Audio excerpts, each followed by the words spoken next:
હા હા અમે જે માર્કશીટ લીધેલા છે એના પર કે આ લોકો દબાણ કરી રહ્યા છે। આજરોજ અમે ગેડ પંથકની મુલાકાત માટે આવ્યા છે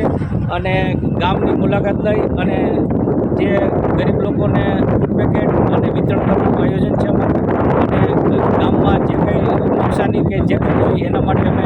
એનો રિવ્યૂ લેવાનો છે અને અમારી સાથે ડીડીઓ સાહેબ છે તેમજ એનડીઆરએફની ટીમ પણ સાથે